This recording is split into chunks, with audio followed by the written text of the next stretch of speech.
Today, it's generally accepted that there are 88 constellations. The ancient Greeks knew of 48. They used the stars to navigate, to plant and sow their crops, to arrange their festivals, and perhaps most importantly, to come together and tell their myths and their stories. The stars were incredibly important to the ancient Greeks. Of the 48 constellations, the Greeks told their stories based around 8 main groupings. For example, Orion, the great hunter, is gathered around a series of animals, and as they gazed up into the sky, they thought about Orion hunting those animals and told stories about them. Or we see Hercules, the great hero and son of Zeus, associated with some of his famous 12 labors.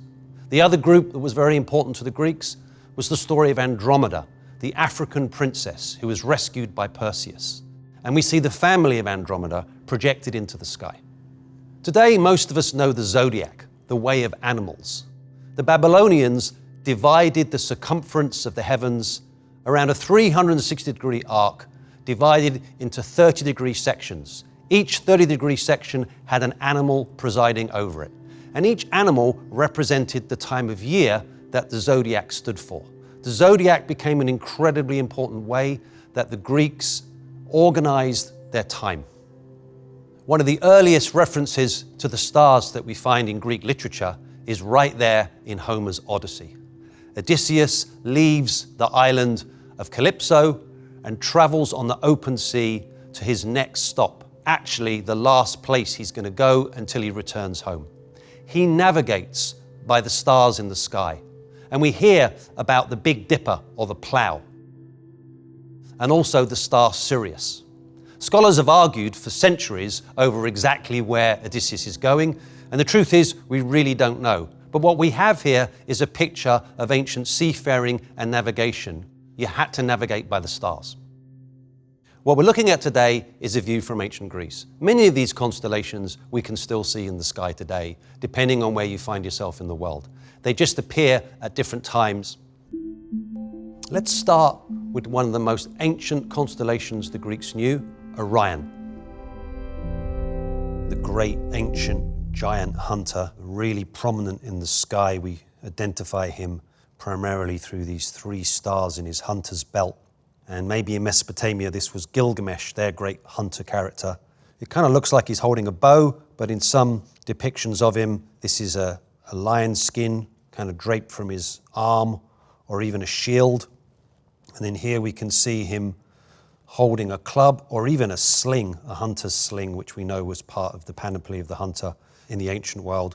And sometimes there's a sword hanging down here as well, which can be seen in the star cluster directly below his belt. And Orion's sword became a very famous navigational constellation for the ancient Greeks. The myths about Orion tell us that he was a massive giant and he was out of control. He loved to hunt, so much so that he actually started to deplete the earth of all of its animals. And Gaia became so enraged with him that that is the reason why he's lifted from the earth and turned into a constellation. He also had a voracious appetite, including a sexual appetite, and he was struck blind by an ancient king for attempting to rape his daughter. His blindness was cured by the rays of light from Helios, the sun god, and he went on to continue his foray across the world. He's also associated closely with Artemis, who was the goddess of the hunt. And in some myths, he's even bequeathed to marry her. Apollo gets very jealous about this. And in one story, he tricks his sister by challenging her to see if she could hit an object far away in the sea. She takes up the challenge, pulls back her bowstring, fires the arrow, hits the object. She couldn't have known that that was Orion. Orion's body washes up on the shore. Artemis sees it, and she dissolves into tears, and Orion is killed. So in some versions of the myth, it's Artemis who then takes up Orion and places him in the stars. In ancient Greece, Orion heralded the start of winter. He starts to rise and emerge in the late fall, and he becomes most prominent during the winter itself. Orion is found next to 2 constellations that are associated with him. which are his hunting dogs, Canis Major and Canis Minor.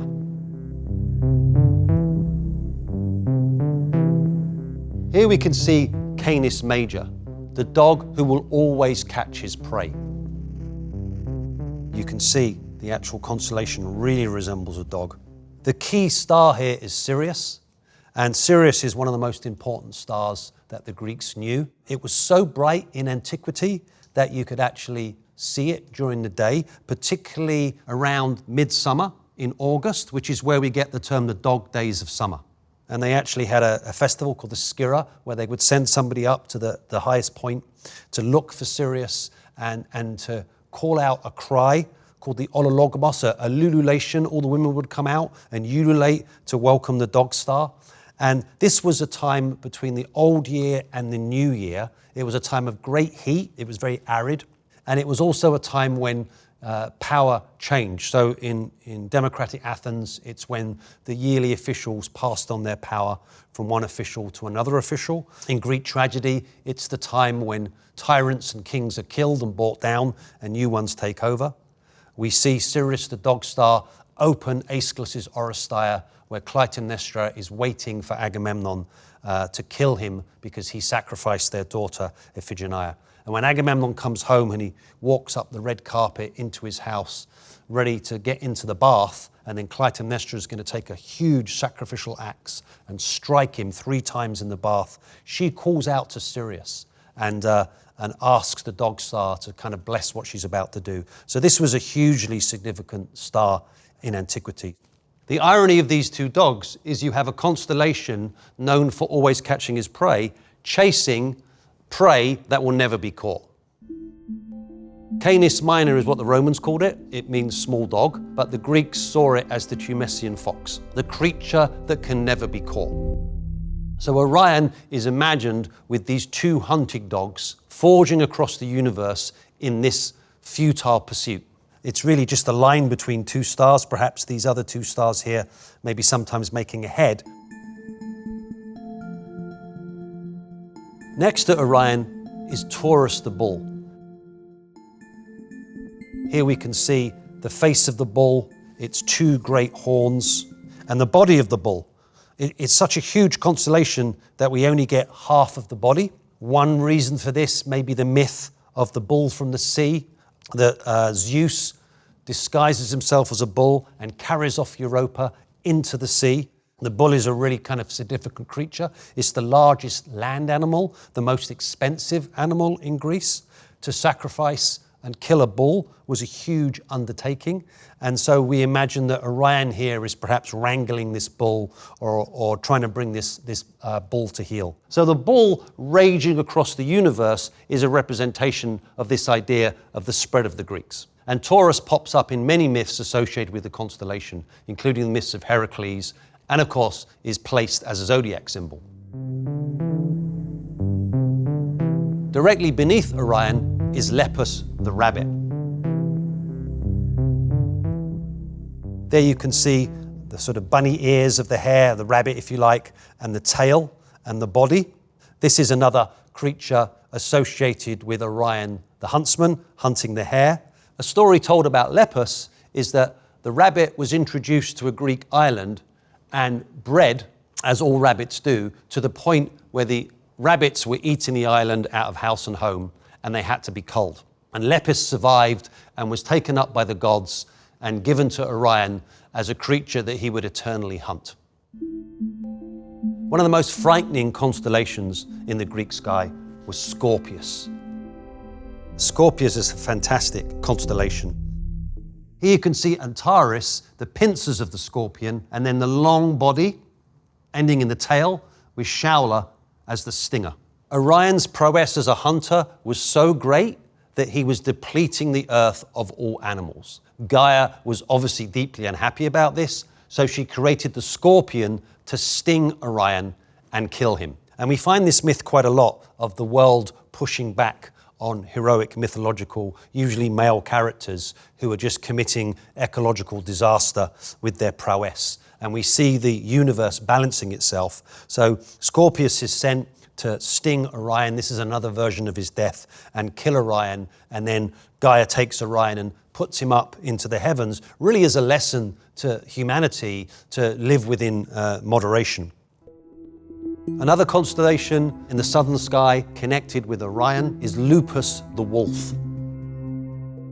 There we can see the triangle head of the wolf, the body of the wolf, its tail and its legs. Wolves are really interesting, particularly in Greek mythology, because they often represent transformation. The whole kind of mythological history of the werewolf we can really trace all the way back to the Greeks and possibly beyond, where we have all kinds of stories of wolf men and wolf boys. This may go back far deeper into the Bronze Age with the Yamnaya, who were these mounted hordes who came out of Eurasia and Central Europe and often would spread with maybe their wolf boy hunters leading the pack. And possibly this wolf is already been dispatched or is being sacrificed, which is why it's shown sort of upside down on its back. And here's one of my favorite constellations. This is Centaurus, the centaur, who's also part of this southern sky winter hunting story. Centaurs were the mythical half-men, half-horse creatures who lived in northern Greece. They're probably based on the Scythians, who were famous horsemen, and horses were not originally native to Greece. So obviously, pre-Bronze Age, when the Greeks came into contact with mounted warriors, stories of the centaurs would have emerged. This is probably Chiron, one of the most famous centaurs. Chiron is the wise centaur, the teacher of Achilles and Jason and Asclepius, the mortal founder of healing rituals. And Chiron himself is a healer. Sometimes perhaps Chiron is imagined holding a bow. Often that's given to the other centaur character, Sagittarius, who we also find up there in the constellations. What's significant about Chiron is Chiron was actually injured by an arrow of Heracles that was dipped in the blood of the Hydra. The Hydra being another constellation of the 48. The Hydra's blood was poisonous, and Chiron, being semi-divine, couldn't die from that injury, but the wound would never heal. So Chiron has to heal himself, but the tragedy of Chiron is that he's always in pain. But he uses that as a way to teach other healers. Achilles is interesting because one thinks, how is Achilles a healer? Achilles' name actually means he who brings pain to others. So that's significant that he's kind of educated in the martial arts by Chiron. Jason, of Jason and the Argonauts, Jason Iason means healer, from the Greek iathros. And of course, Asclepius, being the mortal son of Apollo, he becomes the doctor god, the kind of god of healing. And he may be encapsulated as well in the stars as holding the two snakes, his symbol, a snake wrapped along a staff. Chiron is by far the most civilized of all the centaurs. The centaurs are really regarded as kind of wild creatures that live on the fringes of society. There's a lot of myths about centaurs getting drunk, ruining weddings, smashing things up, running riot. Famously, we see a battle between Lapiths, who are humans, and centaurs enshrined on the Parthenon in Athens. And here we see a centaur in all his glory. If we move to the northern sky, we find another great hunter warrior, Heracles, who the Romans called Hercules. It's one of my favorite constellations. There's an enormous amount of mythology surrounding Hercules.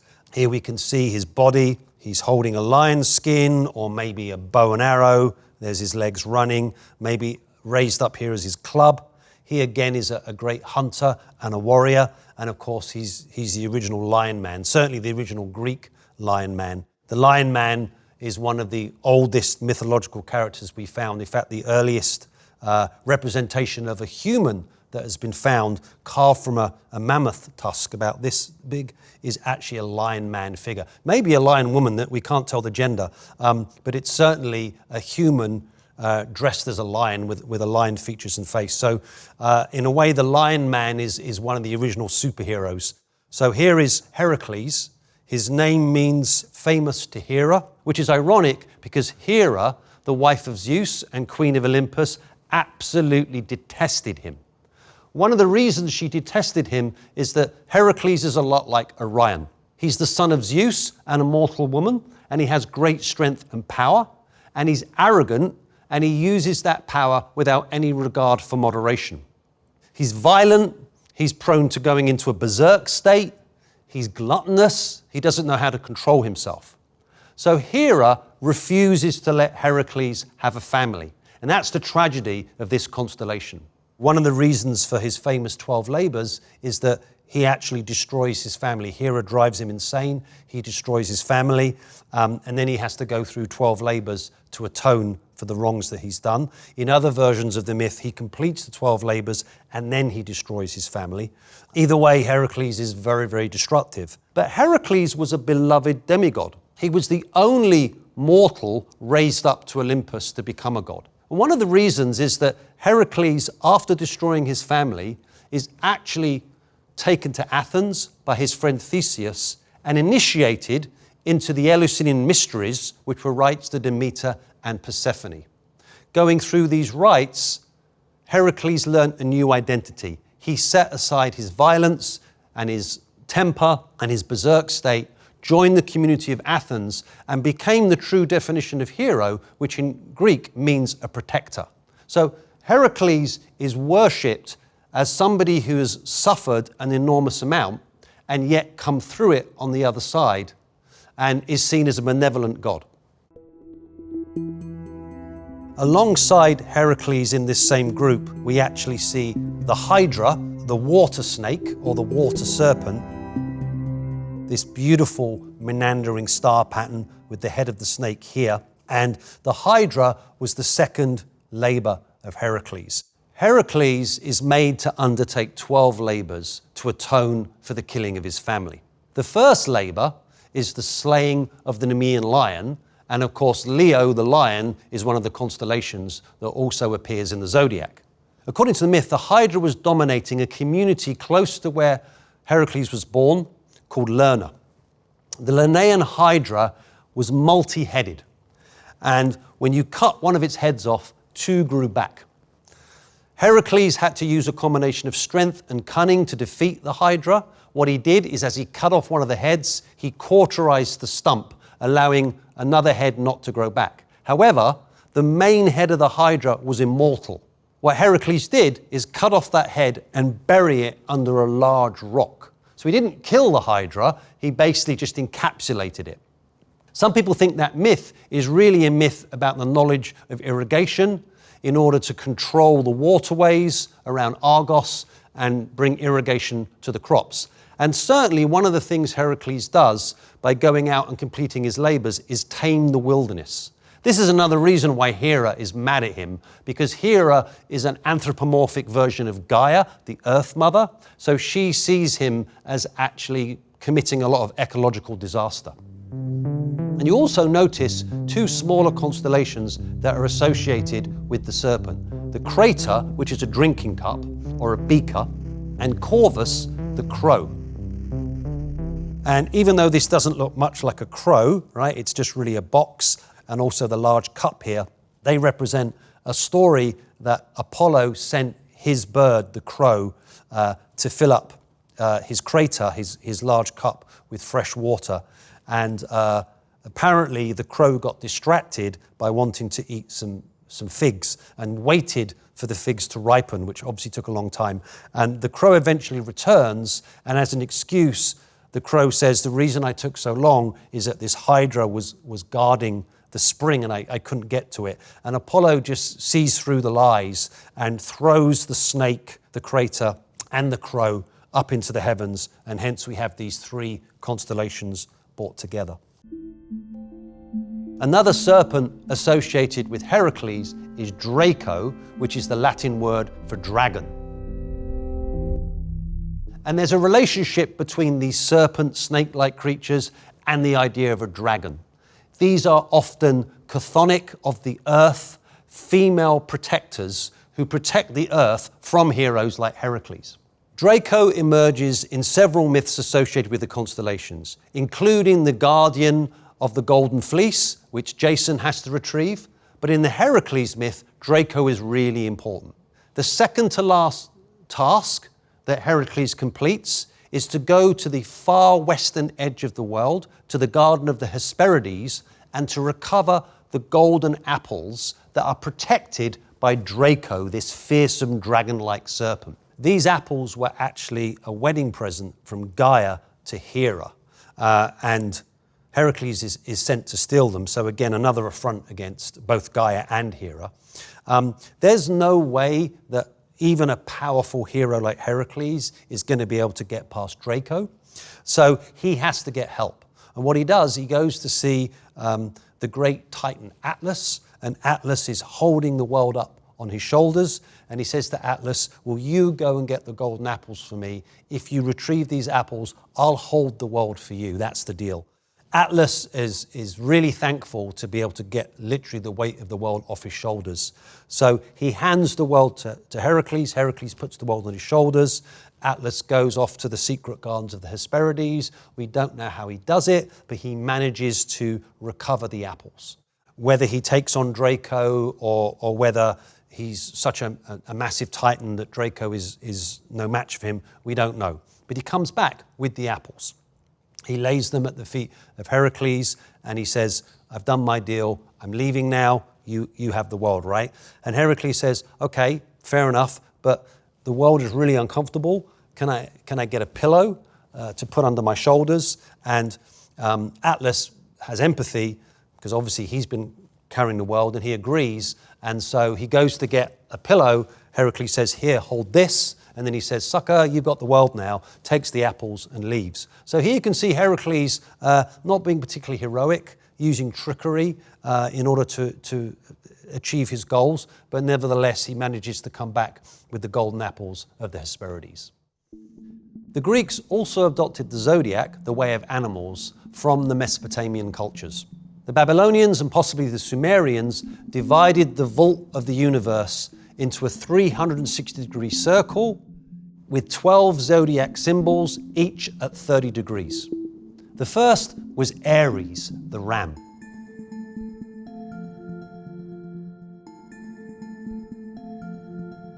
Really just a line here, but maybe here the head of the ram, as if the ram is kind of butting through from winter into the spring, which is an appropriate time for a ram or a goat. This was the lambing season, the times when vegetation was returning to the earth after the long winter. It was also a time of festival in ancient Greece. For example, we have the Festival of Dionysus, which took place in late March, which was both a spring festival and also a festival of music, dance, and theatre. So we know about Greek tragedy, and we know that tragedy means song of the goat, and this is probably related to the goat and ram and sheep of Aries. The next zodiac symbol is Taurus, the bull. It's interesting with Taurus, we tend to think of the bull as male, right? It's obviously a sort of male creature, but also the cow was also often a sacred animal in Greek mythology, and Hera, the queen of the gods, is often called cow-faced, right? So Taurus may also be a cow as well as a bull, and in Egyptian mythology we have the goddess Hathor, and she's shown with a cow's face and these long horns, often with the kind of eye of Ra in between the two horns. So this is a very common symbol in mythology, both a powerful cow and a powerful bull. If it is a male bull, and probably is in terms of the zodiac, that is the most powerful land animal, the most expensive land animal in ancient Greece. It's hard to raise cattle on the Greek landscape. It's not a great landscape for kind of arable farming. So if you did own a bull, that was a very, very expensive item. And if you sacrificed the bull, that was significant. So we get a lot of myths about Zeus coming as a bull, carrying off maidens as a bull, Europa and Io traveling the world as a bull. So Taurus is a very significant zodiac creature. The next zodiac symbol is Gemini, the celestial twins. Castor and Pollux, they were the brothers of Helen and Clytemnestra. Now, we know the story that Zeus comes to Leda, the queen of Sparta, disguised as a swan, and he makes love to her as a swan. Go with me here. And on the same night, she makes love to her husband, Tyndareus, and out of that come 4 children. 2 are descended from Zeus, and 2 are descended from Tyndareus. Of the girls, the one descended from Tyndareus is Clytemnestra, who marries Agamemnon. The one descended from Zeus is Helen, who of course becomes Helen of Troy. From the brothers, we have Castor and Pollux. The myths get confused about which brother is descended from Zeus and which brother is not, but really the story is beautiful. The mortal brother dies, and the immortal brother gives up his immortality so his brother can live. And then they decide to swap each day. One day, one brother is immortal and one brother is mortal. The next day, they swap. So here we see the 2 celestial twins joined hand in hand, sharing that divinity and placed up in the stars. Next, we find Cancer, the crab. There you can see the long pincers of the crab, the 2 eyes of the crab made up by these stars and the crab's body. The crab is associated with the myth of Heracles, that when Heracles was battling the Lenaean Hydra, Hera sent a crab to nip at his toes and distract him. Heracles has no problem dealing with the crab. Either he kind of stamps on it or he brings his club down on it and he smashes the crab. Hera feels sorry for the crab, so she takes it and she turns it into a constellation. Next is Leo, the great lion. Here we can see the constellation with the body of the lion, its head and mane, and its hindquarters. The lion is associated with several myths, but in particular the myths of Heracles. Heracles becomes the essential lion man. His first labor is to defeat the lion of Nemea, who's ravaging the countryside just to the north of where Heracles is from. But the Nemean lion has an impenetrable hide, and Heracles' arrows and club glance off it.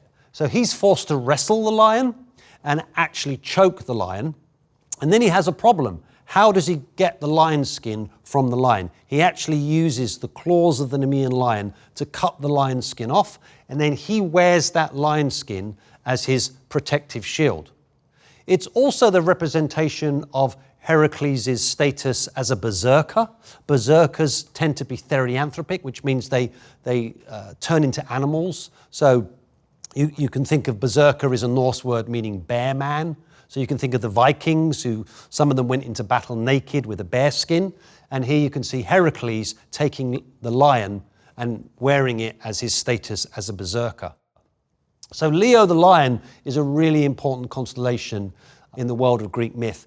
And lions were also at one point, pre-Bronze Age, indigenous to Greece as well. Next we have Virgo, Parthenos, or the Virgin. Here you can see the body of Virgo, her legs, and her arms held up into the air. This was a significant constellation because it would rise September, October, around the time of the secret Eleusinian mysteries. We don't really know what happened at the Eleusinian mysteries because if you revealed them, it was on pain of death. But, up to about a quarter of the population of Athens were initiated into the mysteries, and many famous people, Plato, Aristotle, Sophocles, Marcus Aurelius, Julius Caesar, were all initiates of the mysteries. And we think the culmination of the mysteries was that Demeter appeared to you. And it may have been this constellation that actually appeared in the very dark sky in September, October. And certainly this key star here, Spica, which means germ of wheat, was also significant because we believe that the initiates, after this huge 9-day ceremony, were shown an ear of wheat as this sort of idea of perhaps celestial reincarnation or the secrets of agriculture or the gift of agriculture from Demeter to humanity. So this may actually be Demeter or Persephone appearing in the sky. We know this now as Virgo. The next constellation is Libra, the scales.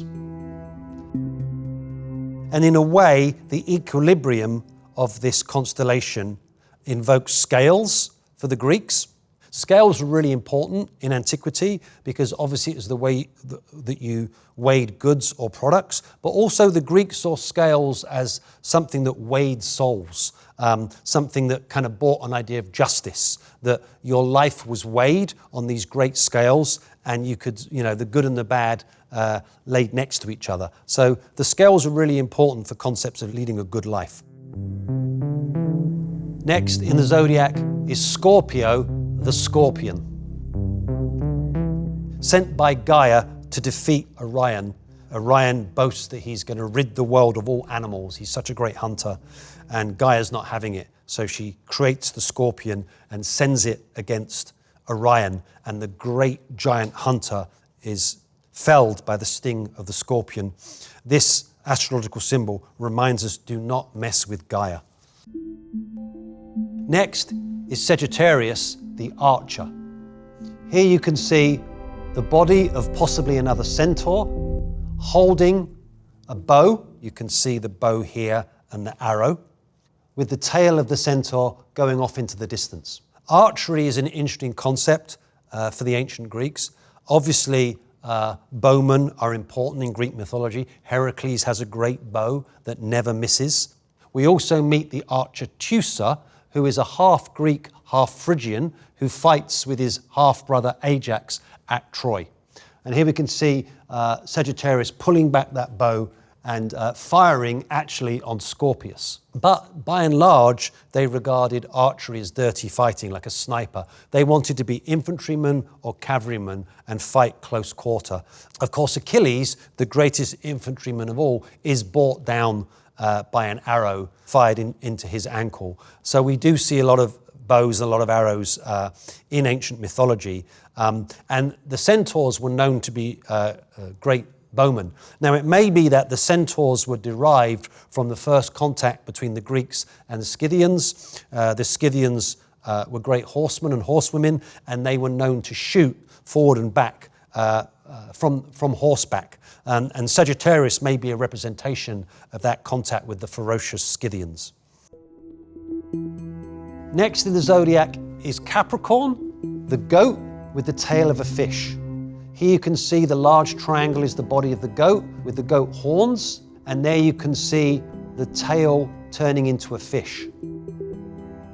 Hybrid animals are very popular in Greek mythology. We can think of the chimera, for example, and here we can see Capricorn, who may be the embodiment of the goat god Pan, fleeing from the monster Typhon and jumping into the sea as if he transforms into a sea creature in order to avoid Typhon and being pursued by that great Titan. Next is Aquarius, the water carrier. And we imagine that the central line of stars is Aquarius's body, and he's lifting up a water jug and pouring the water down. And for the Greeks, Aquarius was probably Ganymede, the cupbearer of Zeus. Ganymede is a beautiful young man, and Zeus wants him by his side, so he transforms into an eagle, or he sends his eagle, that's the constellation Aquila, down to earth to grab Ganymede and pull him up to heaven, whether he likes it or not, and Ganymede becomes the cupbearer of Zeus, and here he is pouring out his celestial water. Next is Pisces, the twin fish. Here you can see the head of the fish and their scaly bodies connected together. The myth of these fish actually comes from the Syrians. The fish helped protect the goddess of fertility, hiding her in the river, and as a result, we're told that the Syrians regarded fish as sacred and refused to eat them. One of the most compelling group of constellations in the northern sky told the myth of Andromeda, who's shown laying across the southern sky with her arm up, chained to a rock. Andromeda is a princess of Ethiopia, and the Ethiopians are under a curse by Poseidon. He has flooded their community, and the only way that they can make the waters recede is to offer a sacrifice. So Andromeda is stripped naked and tied up to this great rock on a cliff. and is about to be devoured by a great sea monster called Cetus. This is an incredible constellation because it really does look like the Loch Ness Monster. This kind of huge, long, dinosaur-like body with this long neck and this kind of ugly head and these horns. Cetus is also called the whale and is just any large, massive, frightening sea creature that appears in the Andromeda myth. Luckily, the Greek hero Perseus is on his way home, having decapitated Medusa the Gorgon. And next to Andromeda, we actually see Pegasus, which is the winged horse that Perseus rides. Pegasus emerged from the decapitated neck of Medusa when Perseus cut off her head. And Pegasus is a divine creature because he is the offspring of both Medusa and Poseidon. Poseidon is the god of the sea, but he's known as the earth shaker, and he's depicted riding horses. So the idea of an earthquake is that Poseidon is thundering across the seabed and causing the earth to shake. So it's fitting that one of his offspring would be a horse. Perseus is depicted riding this horse and swoops in and sees what's going on with Andromeda. And this is one of our earliest Greek love stories. He falls instantly in love with Andromeda. He doesn't care about why she's being sacrificed.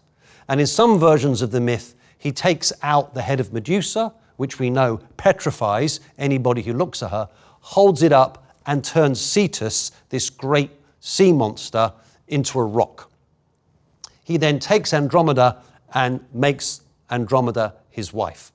Above Andromeda, those cluster of bright stars, is Cassiopeia. Cassiopeia is the mother of Andromeda, who consented to her sacrifice, and she's depicted in the constellations as if seated on a throne, constantly spinning as a punishment. In some versions of the Cassiopeia myth, she's said to be eternally looking at her reflection in a mirror. One of the reasons why she was punished is she claimed her daughter Andromeda was more beautiful than the gods. Here we can see Cepheus, where we see a triangle associated with a box. This is the body of King Cepheus anchored to a throne. And he too is in this eternal spinning as a punishment for his arrogance. Perseus marries Andromeda. They go back and live in Greece. He recovers his kingdom. He sets up a home in the region of Argos, and they become the ancestors of Heracles.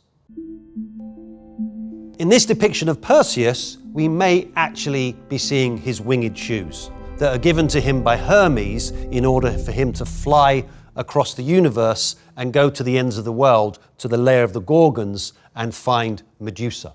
He's also given a cap of invisibility and a highly polished shield which acts as a mirror, which enables him to land his blow without actually looking at the face of Medusa. Medusa is an interesting character because many Greek warriors actually painted the face of Medusa on their shields. Also, we see the face of Medusa in drinking cups. Greek wine was very thick and heavy, so you wouldn't see Medusa until you drank the wine, and then the head of Medusa would be staring back at you as you got progressively more and more drunk. So Medusa becomes a really popular image in Greek art, but she really is a symbol of the power of goddesses to turn you to stone, to petrify you, unless you treat them with respect.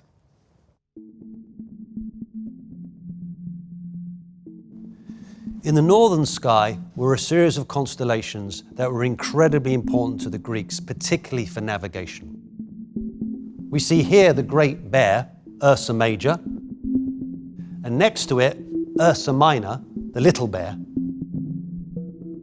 These are very distinctive constellations because they contain the Big Dipper, or the Plough, and the Little Dipper, which of course has the pole star, so this was essential for navigation today and in the ancient world. There's various myths associated with these two bears. One of them, which I think is significant, is that they're regarded as the nursemaids who took care of Zeus when he was hidden from his father Kronos. Kronos received the prophecy that he would be overthrown by one of his divine children, as he himself overthrew his own father Uranus. So he decided to basically devour his children and eat them. His wife Rhea, distraught, took the last of her children, Zeus, the youngest child, and hid him in the Idaean cave in Crete. And instead she took a rock, wrapped it in swaddling clothes, fed that to Kronos, and Kronos swallowed that rock. Ultimately, he would vomit up that rock. That rock would fall to the earth, land at Delphi, and become what's called the Omphalos stone, which is the center of the world at Apollo's shrine at Delphi. And then that would release all the other gods who would eventually overthrow Kronos. As for Zeus, these two bear figures who are sort of nursemaids to Zeus, they organize the Curetes, who are these bronze-clad warriors, to sing and dance and clash their weapons and clash cymbals in order to cover the sound of the baby crying and protect Zeus, to allow Zeus not to be devoured by Kronos. Next to the two plows is the plowman Boetes. Actually, there's the handle of the Big Dipper, known as the plough in many cultures. And over here is Boetes, who is the ploughman. Here we can see the body of Boetes the ploughman, and either his feet or perhaps he's pushing the plough itself. This too was a really significant constellation. We hear about this constellation in the Odyssey and in Hesiod back in the 7th century BCE. So we knew that the Greeks knew it, they navigated by it. And also it was the sign to plough, usually in the late fall. Also in this group, we see the Corona Borealis. This is the northern crown, or what the ancient Greeks called the Stephanos, which meant a wreath. There's actually two crowns, both called Stephanoi in Greek, which means crown or wreath, but this one is regarded as the crown of Ariadne when she becomes Queen of Argos. Some ancient writers connected that wreath with what the followers of Dionysus would wear on their heads. Dionysus was the god of wine and the mask and ecstasy, and following Dionysus was to step out of your normal day-to-day and literally party or watch the theatre or dance or sing, and being wrapped in a myrtle wreath was a sign that you were a follower of that god. One of the largest constellations in the sky was the Argo Navis. Here we can see the prow of the ship, known as Pupis, the body of the ship next to it, and Vela is the sail, where we see the ship being blown across the universe. This is associated with the Argo, which is the famous ship built for Jason and the Argonauts, the travelers on the Argo, in their search for the Golden Fleece. Jason is another heroic character who must go on a quest in order to reclaim his rightful place as the ruler of a Greek community. And he sails the Argo to the fringes of the Greek world, through the Black Sea, to the ancient kingdom of Colchis, where he too must face a great Draco figure who is protecting the Golden Fleece. He's unable to do this alone, so he gains the help of the princess Medea, who is a native of Colchis. Medea is known for her extensive knowledge of pharmacology, poisons, plants, healing. In fact, our term medical is associated with the word Medea. It means forethinker or somebody who plans. Jason clearly needs this help. In some versions of the myth, he's actually swallowed by Draco and Medea lulls it to sleep. In other versions, they rub an ointment on Draco, which also makes the snake fall asleep, enabling Jason to take the Golden Fleece and return on the Argo back to Greece. This is a huge constellation. The Argo also, in some versions of the story, contains a figurehead to Hera, and Hera actually helps Jason in recovering the Golden Fleece. And he brings back from Colchis Medea.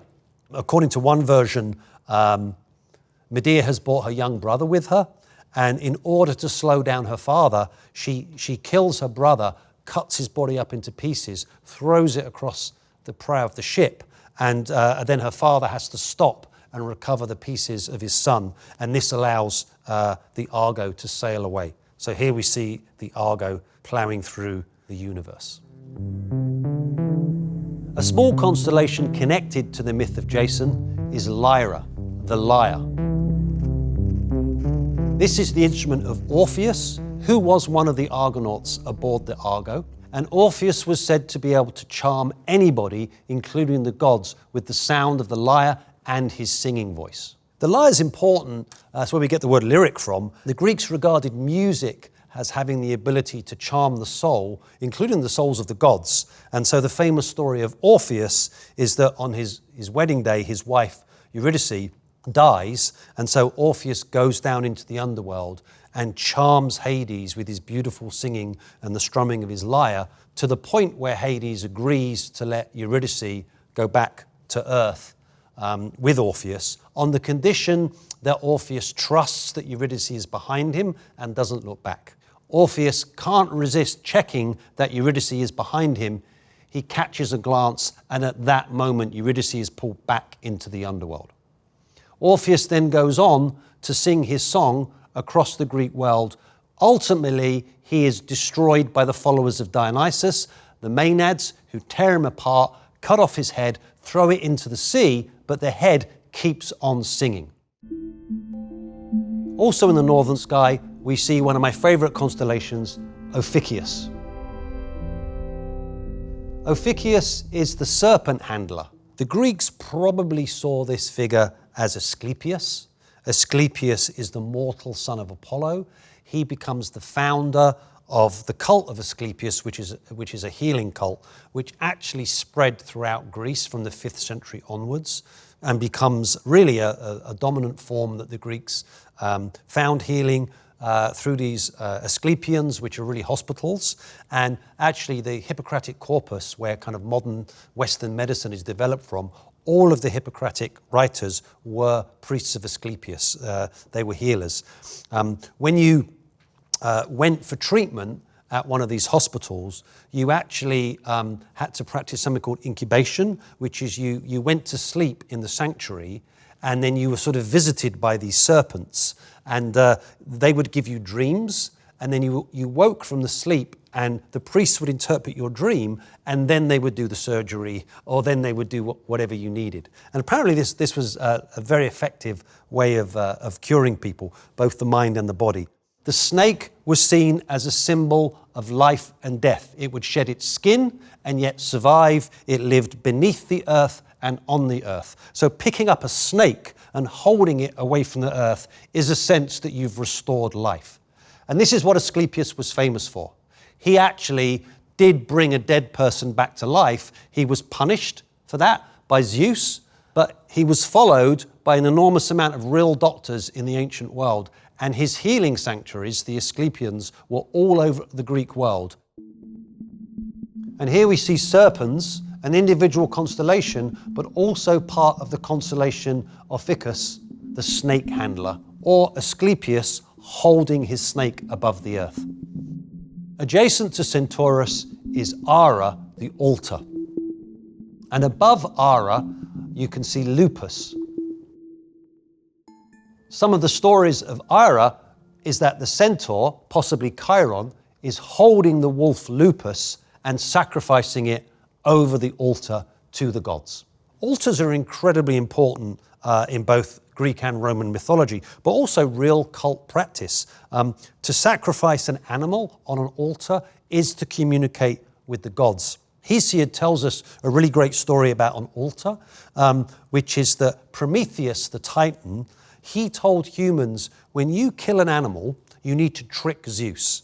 And what you need to do is butcher the animal, take all the meat and put it on one side in a pile, but make it kind of look unruly. And then take all the parts of the animal you're not going to eat, the splagmata, which is a great Greek word for guts, and the bones, and sew it all back up in a skin, kind of resurrect the animal, if you like, and put that on one side. Then ask Zeus, what do you want? You want this reconstituted animal, or you want this horrible pile of flesh?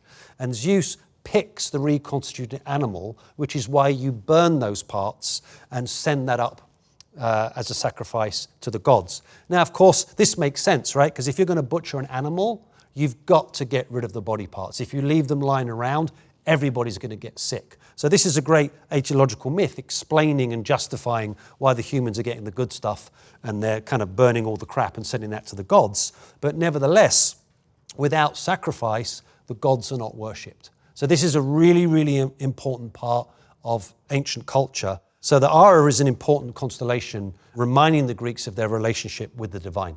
Of course, occasionally the Ara, the altar, is used for human sacrifice. And the question is, did the Greeks ever practice human sacrifice? We'd like to think not, but maybe now there's some archaeological evidence from the Peloponnese that perhaps they may have done in certain situations. The jury's still out on this, but we should be open to the fact that occasionally it may have happened. We certainly have an enormous amount of myths about human sacrifice. When Achilles is cremated, they take 12 Trojan boys, slit their throats, and burn them on the pyre alongside Achilles. And of course, the Trojan War itself is launched because Agamemnon sacrifices his own daughter on an altar, face down like a sacrificial goat, and slits her throat and allows the blood to fall onto the altar. And this basically gives them favorable winds to send the fleet upon Troy. So the altar can also be a very negative symbol as well, and remind the Greeks of some of these negative myths of human sacrifice. And here, connected with the theme of water, is Eridanus, the great river. And there you can see the river meandering through the cosmos. There's a fascinating myth associated with Eridanus, which is that Phaethon, who is the son of Helios, desperately wants to drive his father's chariot across the sky. This is the chariot of the sun that brings the sun to mortals. And Helios is like, you're not ready to drive this chariot, you can't handle it. So obviously, like any teenage boy, he waits till his dad's not around, and he gets in the chariot and he tries to drive it. And the horses of the sun recognize that this kid does not know what they're doing. So they buck and they take him on this wild, crazy ride, and he scorches the earth. And eventually they end up flipping him out of the chariot, and he falls headlong into this river, and the river itself is scorched. And this is what we see here. Here is Piscis Austrinus, the big fish. Really the parent of Pisces, also connected with that same Syrian story of protecting the fertility goddess. That's the big fish. A distinctive northern constellation is Cygnus, the great swan. There you can see the wingspan of Cygnus going up to its beak and its tail. We immediately think of Zeus coming as a swan to Leda and producing the famous egg. Also, the swan is the bird most closely associated with Aphrodite, the goddess of erotic love. So the swan is a symbol of eroticism and the power of erotic love. A very important bird astrological sign was Aquila, the eagle. There you can see the large wingspan of the eagle, the head of the eagle, either side of the star Altair, and the eagle's tail. And this is the sacred bird of Zeus. Zeus often transforms into an eagle. It also becomes the imperial symbol of Rome. We can think of the Roman legions who each of them had a golden eagle, which was their sacred divine symbol, and their greatest warrior would be the Aquifer. He would be the one to hold the Aquila. And interestingly enough, he would be dressed as a lion man or a bear warrior, protecting that symbol. If he went down in battle, that was of great disgrace to the legion, and the legion was decimated. 1 man in 10 was put to death.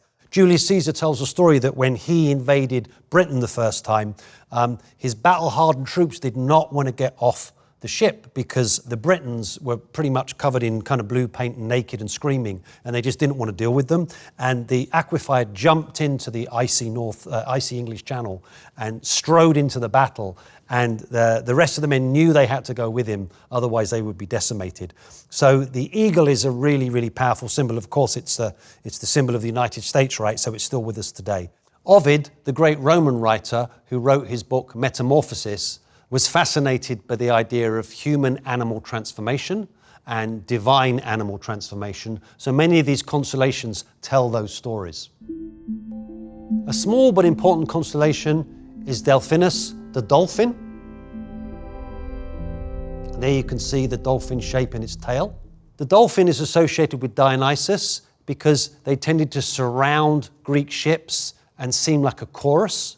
Also, we see monuments to Dionysus with humans jumping into the water, turning into dolphins. One of the most famous dolphins is the dolphin that rescued the poet Orion, who is captured by pirates and sings a song that calls the dolphin, then jumps into the sea and rides on the back of a dolphin and is delivered to safety. And then he's able to meet up with the pirates and indict them for his crime, and they're punished. Dionysus is also saved by dolphins when he too was captured by pirates. He turns the pirate ship into a vine, leaps into the sea, and the dolphins protect him. This is Auriga, the charioteer. This constellation was most closely associated by the Athenians, by the Greeks, with Erycthonus. Erycthonus was said to invent the chariot. He is regarded as the son of Hephaestus, who's the god of the forge and the god of technology, and Athena. Now, how can Athena have a son if Athena is Parthenos, the celestial virgin? Well, the story is told that Hephaestus is pursuing Athena. Athena's kind of ignoring him. She happens to be flying over Athens. At that moment, Hephaestus can't control himself anymore. He ejaculates. His celestial sperm glances off the thigh of Athena. Athena, disgusted, takes some wool from Athens, wipes off the sperm, throws it onto the ground, and this is what produces Erycthonus of the earth. And this is how the Athenians claim some kind of descent from the virgin goddess herself. And within this constellation, this idea of the charioteer is that through his connection with Hephaestus, he creates the first ever chariot. Here we see Triangulum, the triangle. The triangle was a sacred object to the Greeks. They based a lot of their architectural temple building on the triangle itself. So the triangle in the sky is a nod towards the sacredness of the triangle in Greek cultural and religious life. Here we see Aquilius, the little horse, which is a horse's head in the sky. This is the sort of face of a horse emerging, possibly the sibling of Pegasus. Here we see the southern crown. You can see the arc of those bright stars. This is Corona Australis. Mythologically, this is associated with the crown of Dionysus. And here you can see Sagitta, the arrow, dashing across the universe. We can see it here very clear, these three stars and these two stars here making up the feathers of the arrow. The arrow is kind of going in a different direction, but we might want to think of the arrow as maybe the arrow that Heracles fires on the eagles or the vultures who are pecking out the liver every day of Prometheus. Prometheus is a titan who basically gives the gift of fire to humanity. This is really what sets humanity on the road to technology. And Zeus is furious, right? Because Zeus controls fire, that's his thunderbolt. And Prometheus has given this to the humans because he wants to create some balance between humanity and the gods. So Zeus takes Prometheus and chains him to a rock, and every day an eagle comes and pecks out his liver, and every day the liver grows back. The next day the eagle comes. And Heracles is said to free Prometheus by shooting his arrow at the eagle. I mean, here the arrow is kind of missing. It's in such close proximity to Aquila that it definitely made ancient minds think about that story.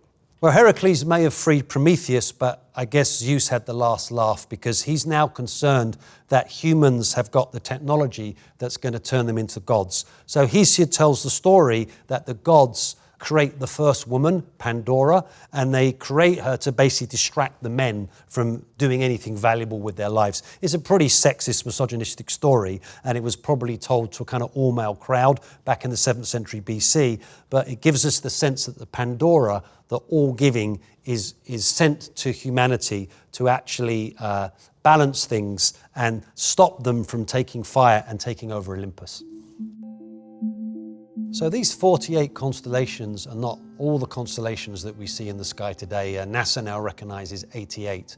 But these 48 were the most prominent ones known to the Greeks, catalogued by ancient writers, particularly Ptolemy, that have come down to us, and are almost certainly based on much more ancient Mesopotamian system of astrology. So they were significant.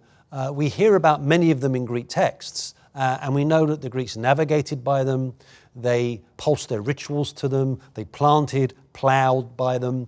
They were significant. And if one thinks about the Greek world, at night there was no light pollution at all. So you would see these constellations really bright in the sky.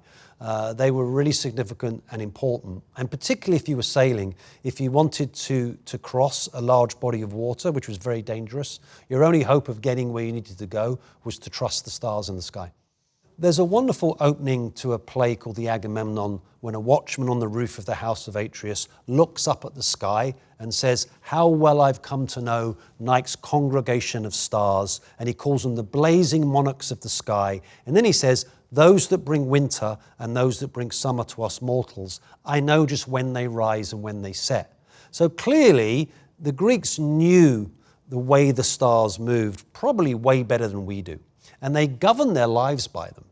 Also, we find philosophers like Plato seeing the stars as a reflection of humanity. He believed that if you led a good life, there was a parallel star for you up there in the universe, and that you became that star, and then you could be reincarnated again as a human back on Earth. So there was this sort of reciprocity between you on Earth and the stars in the sky.